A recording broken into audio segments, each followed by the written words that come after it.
روز شما بخیر بینندگان ارجمند. امروز سه‌شنبه 17 فوریه این برنامه خبری و تحلیلی اخبار آزادی است که شما را با خبر و تحولات مهمترین روز در تاجیکستان و جهان آشنا می‌کند. بیایید همراه با موضوع اساسی نشر شناس می‌شویم. راننده تاکسی که یک مرد را از برخورد قطار در راه آهن نجات داد و خود از پایش محروم شد، میگوید از کرده‌اش پشیمان نیست. پرسی میکنم اکا جان میگه شما قهرمان هستید. حکومت روسیه پیام رسان‌های واتساپ و تلگرام را بسته تلاش دارد که کاربران را به استفاده شبکه دولتی زیر نظرش مجبور کند. یادواره از پدر در خاطره‌های پسری علاءالدین عبدالله‌ی روانشاد. صحبت با آتاخان عبدالله زاده در 4مین سالگرد درگذشت پدرش. و خیلی دشوار بود چون 19 سال داشتم وقتی پدرم گذشت. در تاجیکستان از صاحبان ماشین‌هایی که رقمش از 4 عدد 1 عبارت است خواسته شده است که هرچی زود آن را دیگر کنند. در این باره روز 17 فوریه چند راننده از گوشه‌های گوناگون تاجیکستان به رادیوی آزادی شکایت کردند. با ادعای رانندگان عملیات ناظرانه راه پس از صدمه مرسدس بنز با رقم 1111 QQ03 برپا شد که در آن 3 تن هلاک و محمد شریفزاده 17 ساله پسر محمد ظریف شریفزاده معاون رئیس کمیته سرمایه‌گذاری تاجیکستان مجروح شده است. شریفزاده خویشاوند یک داماد پرزیدنت تاجیکستان است. وزیر کارهای داخلی رمضان رحیمزاده در نشست مطبوعاتی اخیرش گفت در ماشینی که آتش گرفت او یکی از مسافران بود. مقامات به طور رسمی عملیات برچیدن رقم‌های 1111 را تصدیق یا رد نمی‌کنند.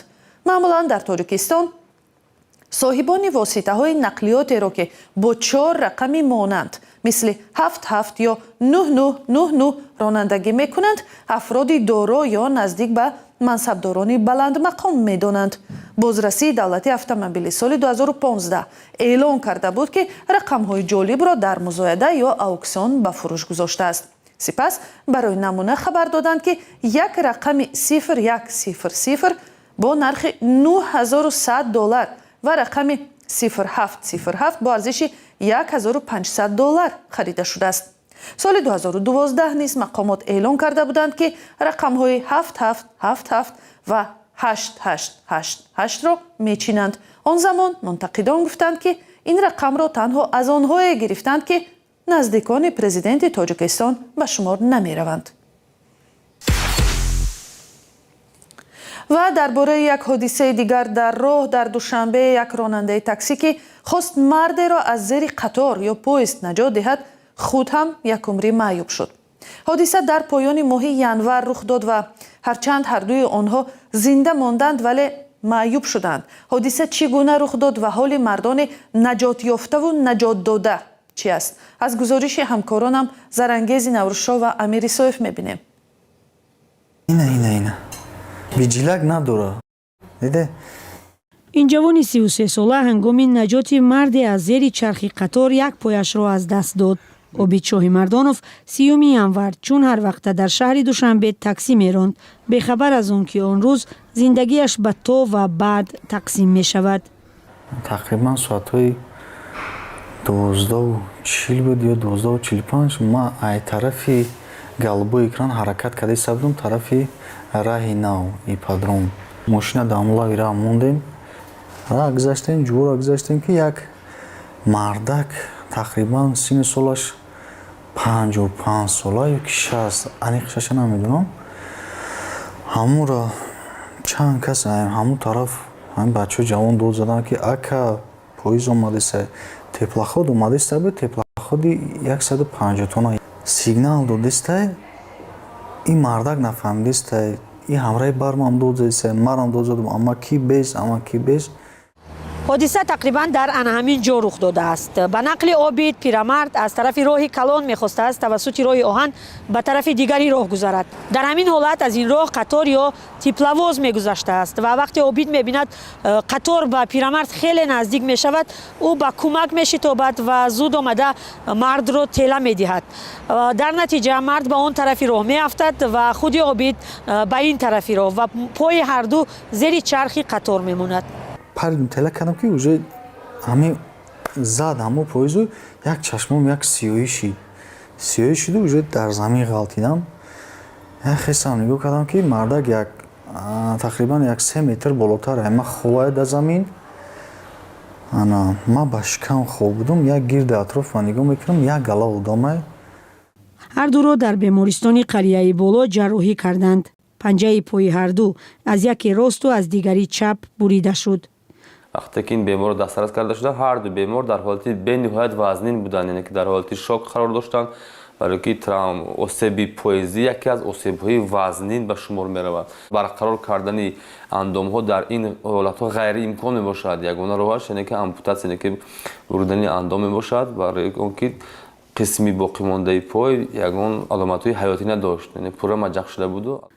марде ки Обид сабаби наҷоташ шуд, бо хоҳиши худ аз беморхона барвақттар рухсат шудааст. мегӯяд аз рӯзи ҳодиса чизе дар ёд надорад. ҳамин майнаи сарам кор накарос, ҳамин як хай ялингам нест.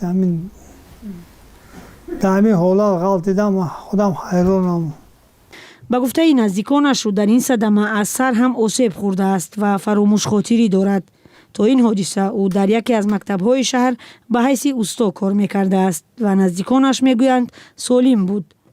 ҳодисаро огоҳӣ ба ман милисо додам. ман ба ҳамун больница рафтаму ин касро дар ҳамҷа дидам. мумкин ки то ҳамун ҳолатда ягон сабаб шуд ки хел нашунидам, фикр рафтоса бошанам, нашунидам, нафаҳмидам. ин ҳама чиз шуданаш мумкин сабаб да. туҳоям мо савол метиҳем, намедонам. алишер ба аёдати Обид рафта аз номи амакаш ба ӯ изҳори сипос кардааст. Обид ҳоло дар бемористон бо асобағал роҳ рафтанро меомӯзад. мусоҳиби мо мегӯяд аз кори кардааш пушаймон нест, чун агарчи бо баҳои якпой бошад ҳам тавонист нафареро аз марг наҷот диҳад. онҳо аввалин бор ҳамдигарро дар бемористон диданд. рафтум хабаргирӣ апаш шиштагӣ дар пеши авқот диста буд. салом алейкум гуфтам, дуромадам ки нашинохта. баъд апаш гуфт ки ҳамин кас шуморо вай кард, наҷот дод. пихе кард, дастша дар кунаи сина монду, раҳмандорӣ кард. баъди огоҳ шудан аз ин ҳодиса ба гуфтаи Обид шахсони зиёду ношиносе ба ӯ занг задаву сипосгузорӣ кардаанд. занг мезанам, аҳволпурсӣ мекунам, акаҷон мегаи шумо қаҳрамон ҳастед. аз Россия занг задан, хеле кӯмак кардан, дуо кардан, аҳволпурсӣ кардан, худо умриямашонро дароз кунад. ин мусоҳиби мо дар ин фикр аст ки бояд бо пои чап рондани мошинро омӯзад. ҳам ӯ ва ҳам марди наҷот додааш ният доранд оянда пои сунъӣ гузорад. умед доранд ки зиндагиро мисли қабл идома хоҳанд дод, агарчи осон нест.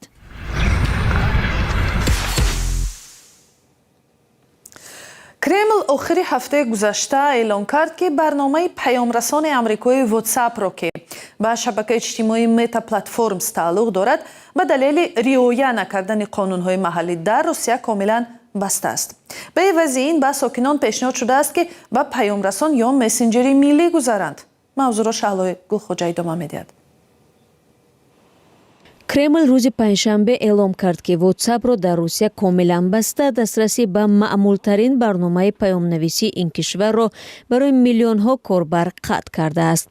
сухангӯи Кремл Дмитрий Песков гуфт, барномаи паёмнависии амрикоӣ ки ба ширкати Мета тааллуқ дорад, намехоҳад қонунҳои Русияро риоя кунад ва ба сокинони Русия пешниҳод кард, ки аз барномаи паёмнависии давлатии ин кишвар бо номи Макс истифода баранд. Мунаққидон ин паёмрасонро як воситаи назорат ном мебаранд. мақомоти Русия инро рад мекунанд. Бастани WhatsApp авҷи фишори 6 моҳа ба Мета аст, ки аллакай дар Русия созмони ифротӣ эълон шудааст. ин кӯшиши густардаи Кремл барои эҷод ва назорати зерсохтори мухобиротиро нишон медиҳад, ки дар он ширкатҳои технологии хориҷӣ ба қонунҳои маҳаллӣ итоат мекунанд ё аз байн бурда мешаванд. Мета дар изҳороте гуфтааст, ки дар Русия 100 миллион корбар дорад. Ширкат ин иқдомро қадами баъқиб номидааст, ки ба амнияти мардуми Русия зарба мезанад. Як сокини Москав гуфт, ки онҳо аллакай ба паёмрасони давлатӣ гузаштанд. Баъзеи дигар изҳори ноумедӣ карданд. ман ба ин масъала муносибати комилан манфӣ дорам ва инро нақзи ҳуқуқи бунёдӣ меҳисобам. бархе доменҳои марбут ба WhatsApp аз феҳристи миллии Русия бароварда шуданд. акнун корбарон дар дохили Русия метавонанд танҳо бо истифода аз барномаҳои филтршикан ё VPN ба WhatsApp дастрасӣ ёбанд. мақомоти давлатии танзими алоқа ба дархости шарҳи мавзӯъ посух надодааст. ин иқдом чанд рӯз баъд аз он сурат гирифт, ки Русия эълон намуд дар барномаи паёмнависии Telegram маҳдудиятҳои бештар ҷорӣ хоҳад кард. дар ин паёмрасон зангҳои садоӣ ва видеоӣ аз моҳи август баста шуда, дар авоили ҳамин ҳафта корбарон аз тамоман суст шудани кори Telegram шикоят кардаанд. салом, агар хату хабар мехоҳед мо дорем. навиди бомдодӣ, сархати хабарҳо, ахбори Тоҷикистон ва ҷаҳон, гузоришҳо ва таҳлилҳо. чӣ мегузарад ва чаро? донистан, фаҳмидан аст. замима ё апи моро бигиред.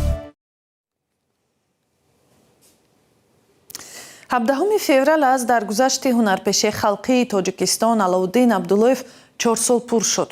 ӯ дар авҷи маъруфияти касбӣ дар синни 56 солагӣ аз сактаи дил даргузашт. падари 8 фарзанд буд. яке аз писаронаш Отахон Абдуллозода, ки ҳоло 23 сол дорад, роҳи падарро интихоб кардаву баъди хатми донишкадаи фарҳанг ва санъати Тоҷикистон ҳоло дар донишгоҳи давлатии кинематографияи Маскав таҳсил мекунад.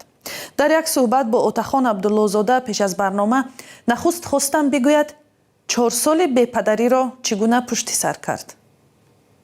خیلی دشوار بود اینا قبول کردن و یعنی قبولم کردم اما چون میدونیم که زندگی خود پستی و خود پستی ها دارد و همون مانعه هایی است که باید گزارش کنیم و خیلی دشوار بود چون 19 سال داشتم وقتی پدرم گذشت و اون من در کسبیت بیم اگر دشواری ها هم پیش می اومدند و یگانه چیزی که کمون بیش همون دشواری هایی که پیش می اومدن و گزارش میکردم این همون مسئولیت های خودی پدر بودن. дигар саволи ман аз Отахон дар бораи сабабҳои даргузашти ногаҳонии падараш буд, чун он замон атрофиёнаш гуфтанд талаби аз ҳад зиёди кору масъулияти калон дар омодагӣ ба Наврӯз боиси эҷоди фишори зиёд ба ӯ гардид. дар ин бора чӣ мегӯяд? вақте ки ҳунарманд яъне вақте ки масъулиятшинос аст, новобаста аз чӣ кор аст ки вақте ки ба ҳунару ва санъат яъне вобастагӣ дошта бошад кор, ягон монеа, ягон душворӣ шуда наметавонад. ва фикр намекунам ки ин камакак фишор аз омодагиҳо бошаду аз ин он, чун ин насиб аст ва бо як чӣ гӯем бо як эҳтиром, бо як кайфият ба ин кор машғул мешудам. ва сипас аз Отахон Абдуллозода хоҳиш кардам дар бораи 3 хислати беҳтарине ки аз падар омӯхтаву мехоҳад ба фарзандони худ ҳам онро омӯзонад чӣ аст бигӯяд? атрофиён аввал. дуюм, падар ҳамеша таъкид мекарданд китоб хондан, яъне мутолиаи китоб. ва сеюм, новобаста